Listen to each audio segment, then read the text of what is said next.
Ei, e fala uma coisa, será que para eu entregar uma profecia eu preciso falar em línguas estranhas? Será que para eu entregar uma profecia eu preciso também entregar ela de olho fechado? O que significa realmente variedade de línguas? É falar vários idiomas ou falar vários idiomas celestiais? O que significa, na verdade, dom da interpretação de línguas? Qual a diferença entre interpretar línguas e o dom de profecia? Essas e outras questões serão respondidas nesta videoaula, então não percam!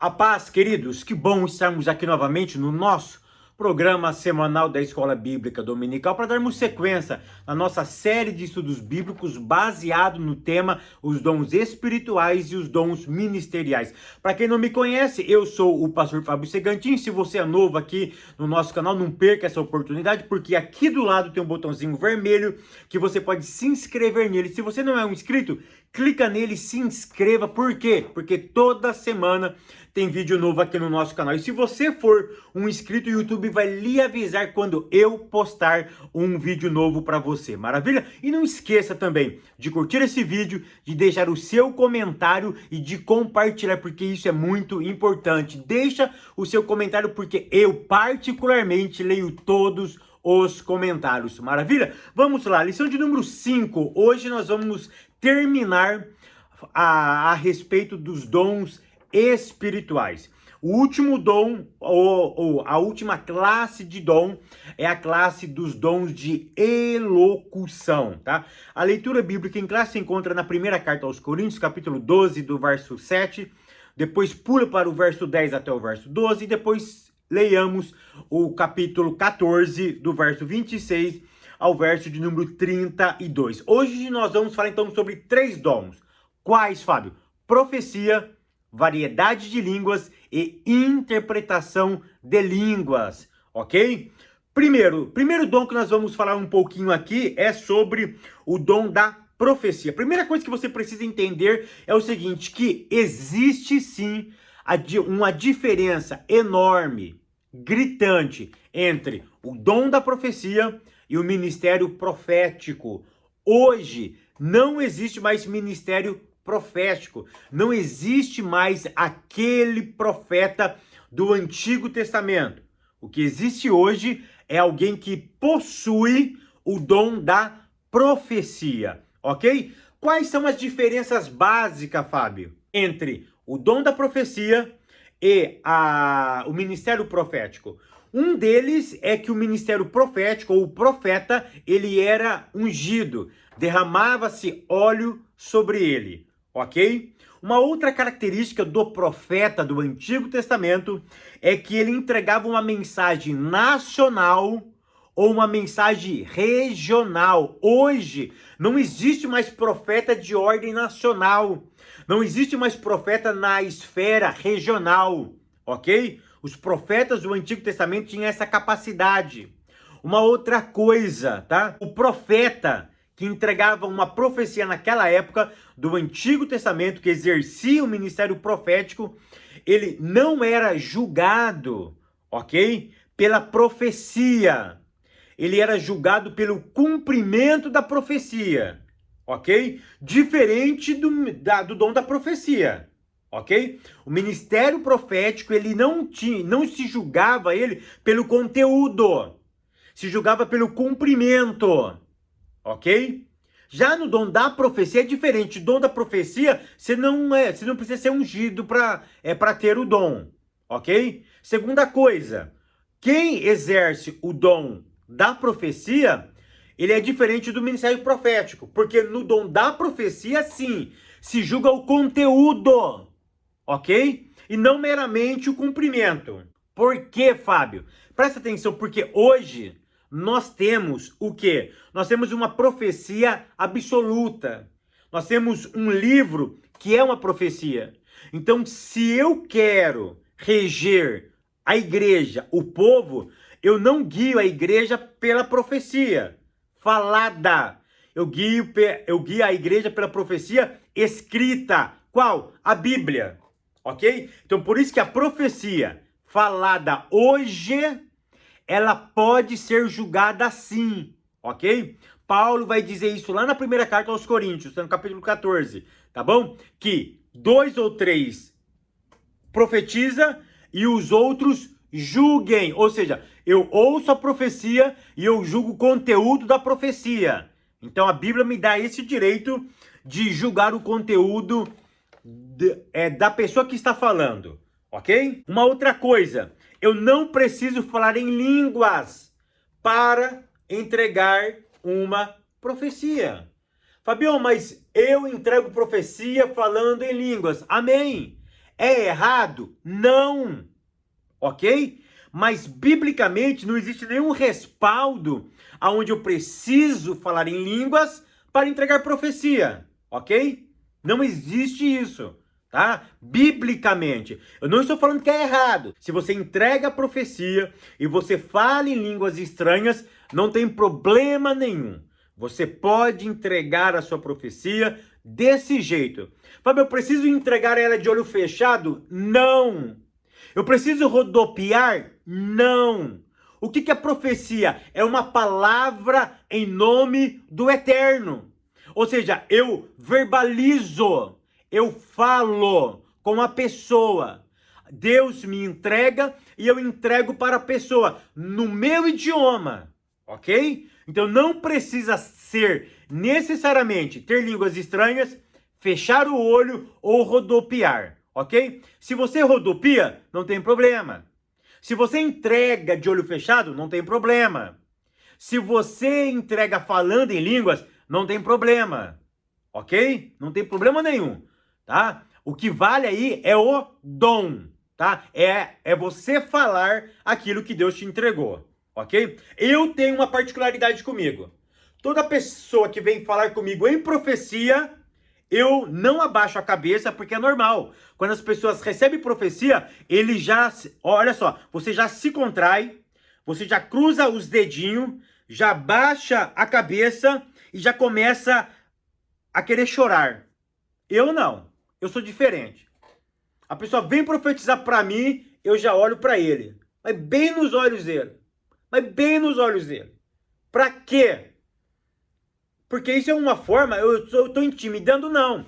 Deixa eu te contar uma experiência. Aqui na América, vem muitas pessoas do Brasil pregar. E a maioria, é incrível, que passa aqui na América, eles gostam de profetizar. Enfim, aí um camarada passou lá na nossa igreja. Ele profetizou para a igreja inteira quase.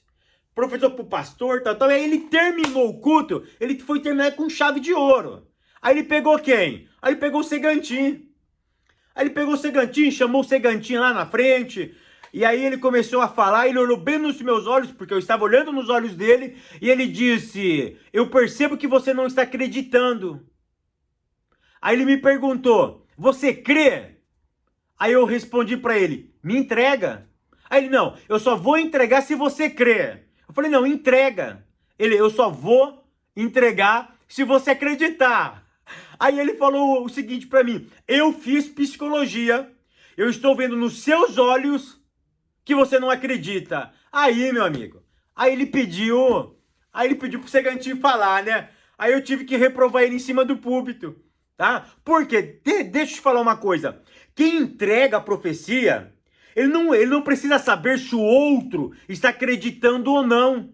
Porque se a palavra vem de Hashem, se a palavra vem do Espírito, o que compete a mim? Entregar. Eu entrego. Ou seja, eu não quero saber se a outra pessoa acreditou ou não. Eu estou entregando, eu estou sendo um instrumento na mão de Deus naquele momento. Ok? Eu estou entregando. Ok? Compete a Ele, que me deu a palavra, de fazer o resto. Eu sou simplesmente o viés. Eu sou simplesmente o canal. A palavra passou por mim. Ou seja, veio algo do divino, passa para o humano, para um outro humano. Ou seja, a palavra do divino tem que passar pelo humano. É simplesmente isso. Ok? Vamos lá. Ponto 2. A relevância do dom da profecia. Querido, é tão relevante, é tão importante o dom da profecia, que primeiro a Bíblia pede para buscá-lo, ok? A Bíblia pede para buscá-lo. A segunda coisa, eu já expliquei isso há 7 anos atrás, o que significa, na verdade, buscar com zelo, né? Eu vou deixar isso, se você que estiver interessado, eu vou deixar o link aqui em cima para você entender melhor isso, tá bom? Mas o que eu quero que você entenda hoje é o seguinte, que para profetizar precisa ter ordem e decência. Por exemplo, alguém está pregando a palavra. Você pode se levantar para profetizar? Poder você pode, mas você não deve. Você não deve, tá? Porque você faz o que você quiser da sua vida. Se quiser levantar, enfim. Mas enquanto a palavra está sendo pregada, não se deve, ou seja, não é legal que você profetiza. Por quê, Fábio? Porque a palavra tem prioridade. A palavra explanada, a Bíblia sendo palavra de Deus, ela tem prioridade. Acabou a pregação, aí você faz aquilo que o Espírito de Deus colocou no seu coração. Por quê? Vou repetir, vou enfatizar. Enquanto você está profetizando ou usando qualquer um dos dons espirituais, você não sai fora de si.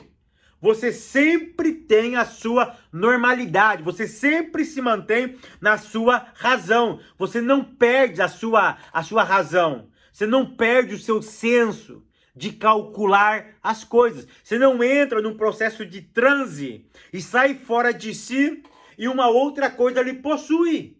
Não existe essa ideia, ok? Essa ideia, ela não existe, tá? Ponto 3. Propósitos da profecia. No mínimo, o propósito dela são 3. Primeiro não, né? Não existe primeiro, segundo ou terceiro. A ideia de hierarquia, tá? Eu vou falar 3 propósitos que a Bíblia fala que tem. Exortação, consolação e edificação. Deixa eu te falar uma coisa. Para você ter o dom espiritual, você não precisa ser santo. Porque tem muitos picareta sendo usado, ok? Tem muitos picareta exercendo dons espirituais. Mas olha, me entenda o que eu vou te dizer. Olha a profundidade do que eu vou te dizer. Para você exercitar o dom da profecia, você não precisa ser santo. Você não precisa. Isso não produz santidade em quem fala. Mas você sabia? Quem ouve a profecia, ela produz santidade? Eu vou repetir. Quem fala a profecia, ok? Não gera santidade no falante, mas gera santidade no ouvinte. Você conseguiu entender essa profundidade? Ok? Isso é muito interessante nós observarmos, tá bom? Vale muito bem você anotar e se aprofundar nesse conceito que eu estou te mandando aqui, ok? Outra coisa, profecia não rege a igreja, ok? Sabe essas igrejas que é regida por profeta ou por profecia? A irmã levanta e diz, eis que eu te digo, homem, vai por esse caminho, não vai por aquele, faça isso, faça aquilo. Pastores que consultam profetiza, pastores que consultam profetas na igreja. Eu participei muitos anos de uma igreja que lá tinha um irmão que ele sempre gostava de profetizar. É tão interessante que enquanto ele pregava não tinha efeito nenhum, mas era só ele ver um anjo, era só ele entregar um manto que a igreja entrava em pranto. Espera aí, tem alguma coisa errada. A palavra tem a capacidade de transformar, de quebrantar a pessoa. Porque somente no ato de profetizar acontecia o suposto envolvimento espiritual. Temos que tomar muito cuidado. Igreja não pode ser guiada pela profecia. Você, meu irmão, você, minha irmã, não pode sair de casa baseado em uma profecia. E aproveitando, falando em profecias, nós temos que parar com essa besteira de ouvir profecias hoje faladas na internet. E aí a gente sai acreditando, sai divulgando, o camarada ganha um ibope grande, absurdo, e muitos crentes ficam confusos. Então temos que parar com isso, ok? Temos que parar com isso. A profecia é algo que existe, algo sério, mas algo que tem que ter responsabilidade, ok? Falei bastante sobre a profecia aqui, né? Vamos lá, tópico segundo, variedade de línguas. Por que eu foquei mais na profecia? Porque ela é mais mais falada, mais divulgada, ela traz mais ibope. Essa é a realidade, ok? Tópico segundo, variedade de línguas. Ponto 1, o que é o dom de variedade de língua? Presta atenção, é a capacidade de falar em um outro idioma, ok? Ou seja, variedade, ou seja, vários idiomas. É uma capacidade divina de falar vários idiomas. Ponto 2, qual é a finalidade de você falar vários idiomas ou variedade de línguas? Presta atenção. O dom de variedade de línguas edifica quem? Quem está ouvindo? Não. Quem está falando. Presta atenção. Variedade de língua, ela edifica quem está falando. Ou seja, é por isso que a Bíblia diz, eu falo em línguas. Se não houver intérprete, eu devo falar comigo mesmo, porque ela me edifica. Fábio, mas me responde uma coisa. Eu estou falando em outro idioma, eu não estou entendendo o que eu estou falando, porque isso é um dom. E como vai me edificar? Presta atenção no que eu vou te dizer. Isso é complexo, isso tem muitas vertentes teológicas, tá? Mas a variedade de língua é uma maneira que Deus usa para edificar você, para fortificar, para ter um envolvimento maior com o mundo sobrenatural. Porque quando você está falando aquilo que você não está entendendo por um dom específico de Deus, é uma maneira de Deus te envolver. Porque língua fala de cultura, língua fala de envolvimento. Ou seja, porque quando Daniel foi levado para o cativeiro babilônico, o que tentaram mudar em Daniel? A língua. Porque língua fala de cultura. Já viu quando aqueles os manos, pá, ou seja, é a cultura do pá, é a cultura dos manos. Os roqueiros têm a cultura dele, cada um tem a sua própria cultura. E quando eu me envolvo nessa língua, é como se eu estivesse me envolvendo em uma cultura. Tá? Essa é uma vertente teológica, essa é uma maneira de você interpretar esse dom. E é uma maneira de você entender esse conceito de variedade, de edificação a si próprio. Ok? Vamos lá. Ponto 3. Atualidade do dom. O dom de variedades é para os nossos dias? Claro que é. Todos os dons são manifestos nos nossos dias. Ok? Tópico 3. Interpretação de línguas. O que é interpretação de línguas? Olha a definição do nosso autor. O que é interpretação de línguas? É uma habilidade de interpretar no próprio vernáculo. Olha que palavra difícil. Esses dias eu até brinquei com uma pessoa, a gente estava conversando sobre o vernáculo, né? O que é vernáculo? Palavrão é esse? O vernáculo, por exemplo, qual é o vernáculo brasileiro? A língua portuguesa. Então o que é o vernáculo? É a língua de um próprio país. O vernáculo do Brasil é o português. O vernáculo da Inglaterra é o inglês britânico. O vernáculo dos Estados Unidos, onde eu moro, é o inglês americano. Lá na Rússia, o vernáculo da Rússia é o russo. O vernáculo da Polônia é o polonês. O vernáculo de Israel é o ivrite, ok? É o hebraico. Ou seja, cada país tem o seu vernáculo, ok? E pode também cada região ter o seu próprio vernáculo, ok? Então o que é a variedade de línguas? É uma habilidade sobrenatural. Essa habilidade você não aprende na escola, tá? É uma habilidade sobrenatural de interpretar no próprio vernáculo aquilo que foi pronunciado em línguas. Por exemplo, nós estamos na igreja e uma pessoa começa a falar em outro idioma. Eu não sei qual é esse idioma, ok? Eu não sei qual é esse idioma. Eu, Segantin, começo a entender ele, mas no meu vernáculo. Qual é o meu vernáculo? Em português. Eu ouço aquela língua que para mim é estranha e eu interpreto, eu entendo no meu vernáculo, no português, ok? Também pode acontecer porque eu já presenciei isso. Eu já estive em cultos onde tinha um pastor no nosso campo, lá no campo de Americano, que ele tinha passado uma temporada na África e ele conhecia um dialeto lá na África.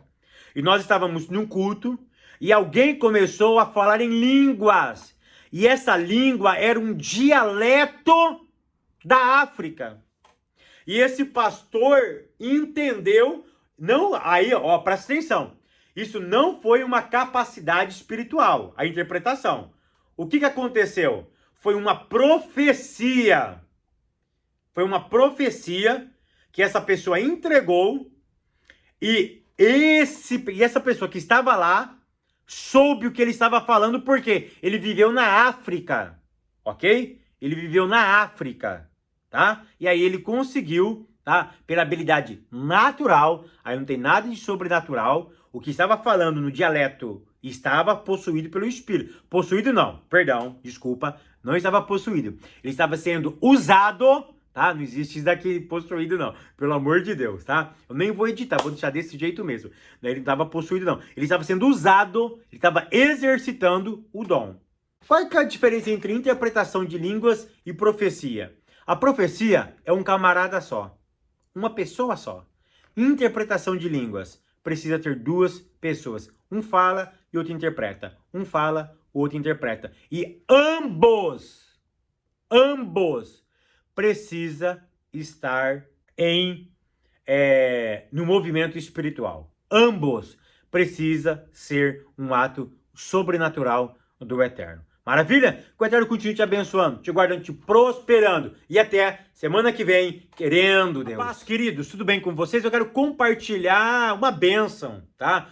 Uma alegria que eu sinto no meu coração, porque a minha nora acabou de chegar do Brasil e ela trouxe para mim o meu exemplar do meu livro. Eu estou muito feliz porque o meu livro ficou pronto e ele não vinha aqui para a América, mas a minha nora conseguiu entrar e ela trouxe para mim o meu livro. E o meu novo livro tem o nome Modelando o Caráter. 9 virtudes para ter uma vida transformadora. Eu achei a capa genial, porque eu pedi para ele justamente fazer uma capa com essa ideia. Ou seja, pode reparar que aqui dentro tem um homem com braços abertos.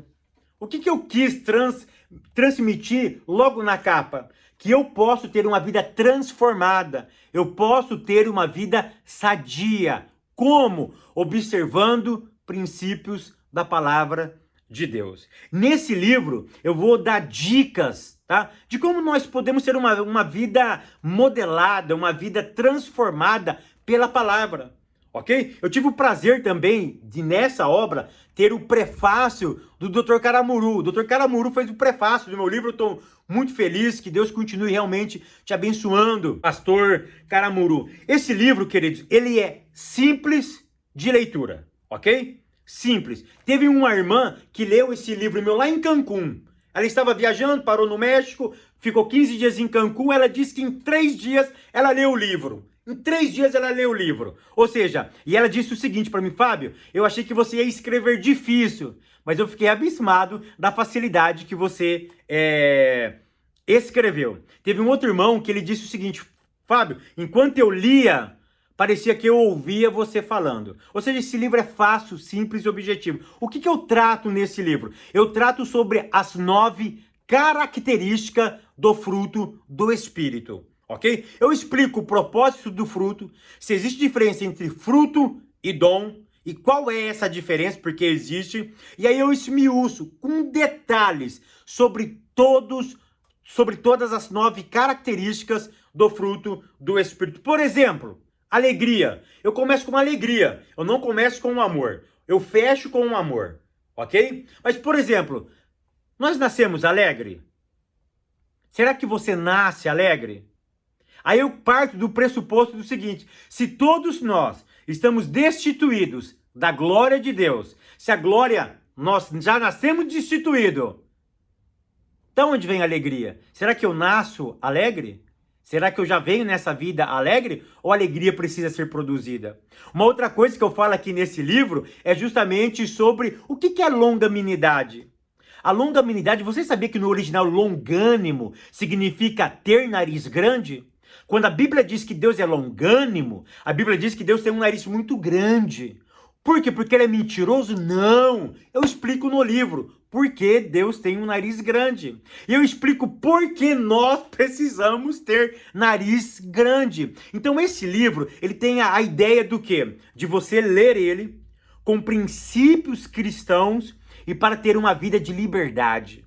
uma vida transformadora. Ou seja, são 9 características que vão modelar a nossa vida, que vão modelar o nosso caráter, que vai ajustar realmente a nossa vida, tá bom? Se você quiser adquirir ele, eu vou deixar o link aqui embaixo. Na verdade, eu vou deixar o meu WhatsApp. Você vai falar diretamente comigo, tá? Sem frescura, não vai ter intermediário, você vai falar diretamente com o Segantin. O meu WhatsApp vai estar aqui embaixo, vai aparecer aqui no vídeo. Você manda um WhatsApp para mim, que eu vou mandar esse livro aqui para você. Maravilha? Que o Eterno continue abençoando a tua vida, a tua casa.